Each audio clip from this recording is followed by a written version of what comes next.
Hello friends, എല്ലാവർക്കും എൻ്റെ happy Christmas. എല്ലാവരും ഇപ്പോൾ ക്രിസ്മസ് സെലിബ്രേഷനിലൊക്കെ ആയിരിക്കും. കേക്കൊക്കെ കഴിച്ച് അപ്പവും കറിയൊക്കെ കഴിച്ച് വൈനൊക്കെ കുടിച്ച് സെറ്റായിട്ടിരിക്കുമായിരിക്കും അല്ലേ. അപ്പോൾ ഞങ്ങളുടെ ഇന്നത്തെ ചെറിയൊരു ക്രിസ്മസ് സെലിബ്രേഷൻ കാണാവേ. രാവിലെ എണീറ്റ് വന്ന് ഇന്നലെ അപ്പോൾ അരിയൊക്കെ അരച്ച് വെച്ചിട്ടുണ്ടായിരുന്നു. എല്ലാവരും ക്രിസ്മസ് ആകുമ്പോൾ എല്ലാവരും വീട്ടിൽ അപ്പം ഇറച്ചിയായിരിക്കും അല്ലേ.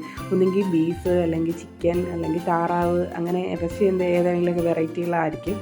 അപ്പോൾ കഴിഞ്ഞ വർഷം ഞാൻ ചിക്കൻ സ്റ്റൂ ആയിരുന്നു വെച്ചത്. ഇപ്രാവശ്യം ചിക്കൻ സ്റ്റൂ വെക്കാമെന്നൊക്കെ വിചാരിച്ച് പിന്നെ ഞാൻ ഓർത്ത് പോകുന്നു, സ്റ്റൂ വേണ്ട, അല്ലാതെ നമുക്ക് ചിക്കൻ കറി തന്നെ ആക്കാം.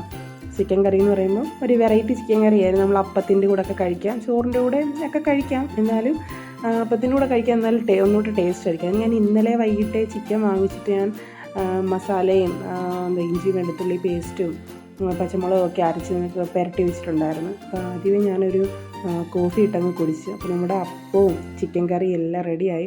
വൈനും ഒക്കെ ഉണ്ട് കേട്ടോ, വൈനും കേക്കും. അപ്പോൾ നല്ലൊരു അടിപൊളി ക്രിസ്മസ് ആയിരുന്നു ഇന്ന് എനിക്ക്. അപ്പോൾ നിങ്ങൾക്കും അങ്ങനെ ആവട്ടെ എന്ന് ഞാൻ പ്രാർത്ഥിക്കുന്നു. അപ്പോൾ ഞങ്ങൾ വൈനൊക്കെ പൊട്ടിച്ച് വൈനൊക്കെ കുടിച്ച് ദൈവത്തെ കേക്കൊക്കെ മുറിച്ച്, പ്ലം കേക്കായിരുന്നു. പ്ലം കേക്കൊക്കെ മുറിച്ച് ഞാൻ ദൈവത്തെ ഹാപ്പി ക്രിസ്മസ് പറഞ്ഞ് ദൈവട്ടം തിരിച്ചും പറഞ്ഞ്. അപ്പോൾ ഞങ്ങളെല്ലാവരും ഇവിടെ നിന്ന് ഇങ്ങനെ കഴിക്കുമായിരുന്നു. അപ്പോൾ അടിപൊളി ചിക്കൻ കറി. ഈ ചിക്കൻ കറിയുടെ റെസിപ്പി വേണമെങ്കിൽ എന്നോടൊന്ന് പറയണേ. എല്ലാവരും വെക്കുന്നതൊക്കെ തന്നെ ആയിരിക്കും.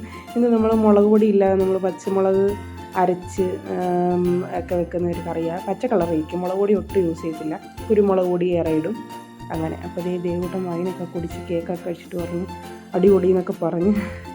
അപ്പോൾ ഞങ്ങളുടെ സ്മോൾ ഫാമിലിയുടെ ഒരു ചെറിയ ക്രിസ്മസ് സെലിബ്രേഷൻ. അപ്പോൾ ഞാൻ റെഡ് കളർ നൈറ്റിയൊക്കെ ആയിരുന്നു കേട്ടോ. ഇതിന് ക്രിസ്മസ് അല്ലേ, അപ്പോൾ റെഡ് ആയിക്കോട്ടെ എന്ന് വിചാരിച്ച്. അപ്പോൾ ഞാനും ഇച്ചിരി അപ്പവും കറിയൊക്കെ എടുത്ത് കഴിക്കുമായിരുന്നു. അടിപൊളി ടേസ്റ്റ് ആയിരുന്നു കേട്ടോ. അപ്പം ഹാപ്പി ക്രിസ്മസ് ഒന്നുകൂടി എല്ലാവർക്കും. Tata bye bye.